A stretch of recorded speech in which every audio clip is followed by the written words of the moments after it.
आज हम पढ़ेंगे एनसीईआरटी क्लास 6 चैप्टर 5 चैप्टर 2। आज हम पढ़ेंगे महाद्वीप के बारे में। पृथ्वी पर 7 महाद्वीप हैं जो प्रमुख हैं। ये महाद्वीप विस्तृत जलराशि के द्वारा एक दूसरे से अलग होते हैं, यानी ये महासागर से महाद्वीप अलग होते हैं।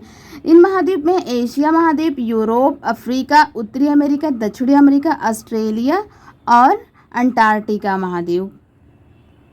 चलो अब हम एक एक करके इन महाद्वीप के बारे में जानते हैं मानचित्र की सहायता से। जैसे ये है एशिया महाद्वीप है। एशिया महाद्वीप विश्व का सबसे बड़ा महाद्वीप है। यह पृथ्वी के कुल क्षेत्रफल के 1/3 भाग में फैला हुआ है। 1/3 भाग में ये महाद्वीप पूर्वी गोलार्ध में है। यानी देखिए ये कर्क रेखा, ये विषुवत रेखा, यानी जो पृथ्वी को 2 बराबर भागों में बांटती है, भूमध्य रेखा या विषुवत रेखा कहते हैं। ये होगा, ये यहाँ इसके इधर दक्षिणी गोलार्ध होता है, उत्तर की तरफ उत्तरी गोलार्ध होता है। तो एशिया महाद्वीप उत्तरी गोलार्ध में है। अगर हम देशांतर देखें तो ये 0 डिग्री देशांतर, ये पश्चिमी देशांतर है, ये पूर्वी देशांतर है। यानी जो एशिया है वो उत्तरी गोलार्ध के पूर्व में स्थित है। तो इसीलिए इसको कहते हैं यह महाद्वीप पूर्वी गोलार्ध में स्थित है, यानी उत्तर के पूर्व में स्थित है। और यहाँ से होकर के इसके महाद्वीप से कर्क रेखा, जो 23.5 डिग्री उत्तर में कर्क रेखा है, वो एशिया महाद्वीप से होकर जाती है। देखिए भारत से भी होकर जा रही है। और एशिया के जो इधर उत्तर और पश्चिम में देखेंगे तो ये यूराल पर्वत पड़ता है। यूराल पर्वत जो है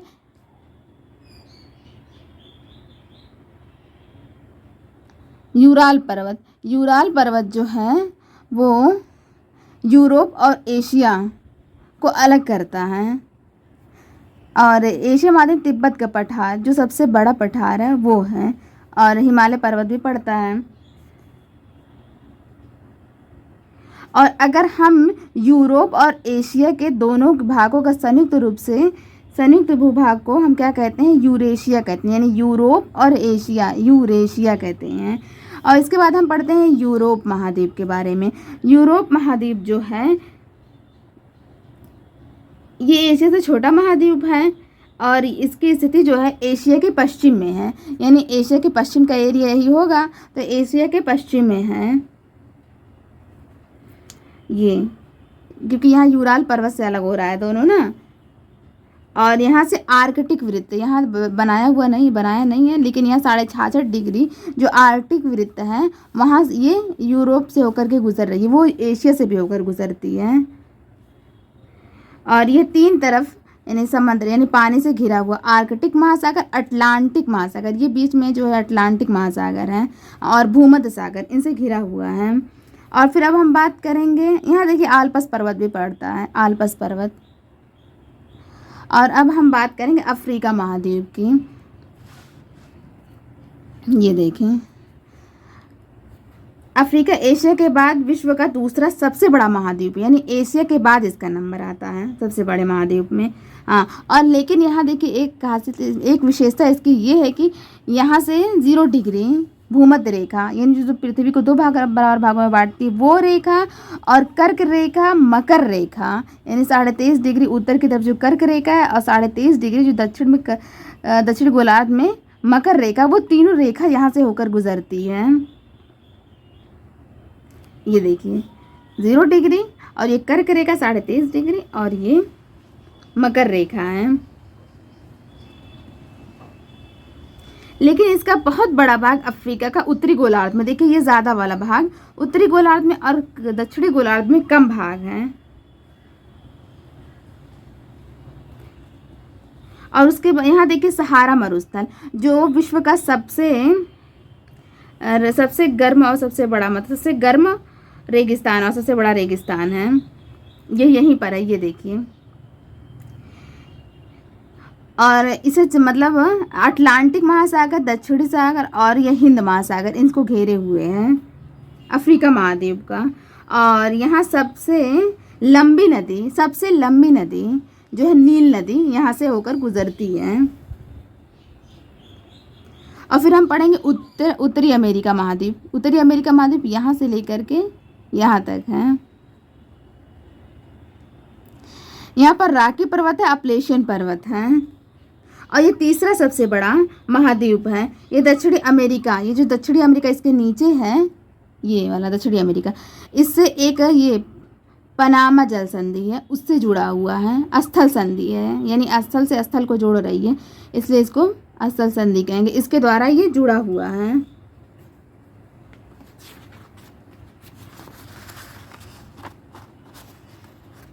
और ये अटलांटिक महासागर और प्रशांत महासागर और आर्कटिक महासागर से घिरा हुआ है।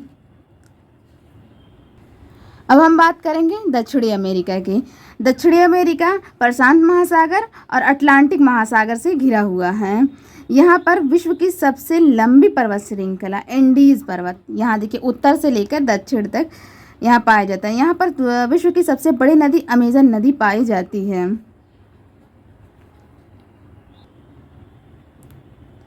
अब हम बात करेंगे ऑस्ट्रेलिया महाद्वीप की। ऑस्ट्रेलिया महाद्वीप ये पूरी तरीके से दक्षिणी गोलार्ध में स्थित है और ये मतलब चारों ओर से ये जल से घिरा हुआ है।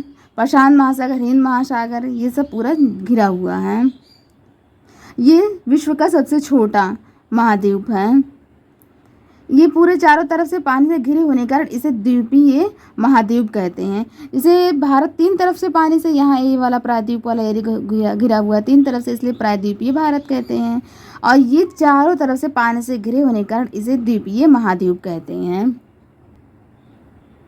अब हम पढ़ेंगे लास्ट अंटार्कटिक महाद्वीप के बारे में। अंटार्कटिक महाद्वीप जो है ये दक्षिणी गोलार्ध में स्थित है। दक्षिणी ध्रुव यहीं पर पाया जाता है।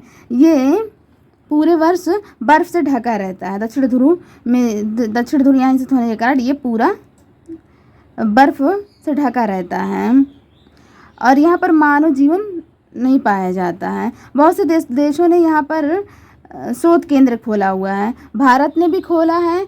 जैसे यहाँ देखें, भारत के भी शोध संस्थान यहाँ, इनके नाम है मैत्री और दक्षिणी गंगोत्री।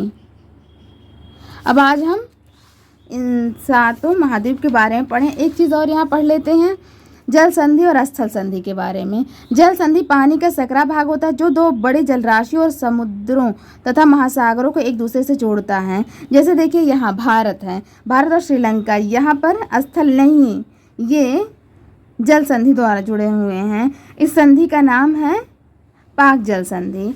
और इसी तरह अगर हम स्थल संधि देखें तो स्थल का एक सकरा भाग होता है जो दो बड़े स्थानीय भागों को एक दूसरे से जोड़ता है।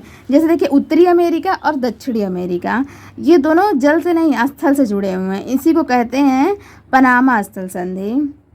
अब इसी के साथ हम अपने इस चैप्टर का अंत करते हैं। मिलेंगे नेक्स्ट चैप्टर में।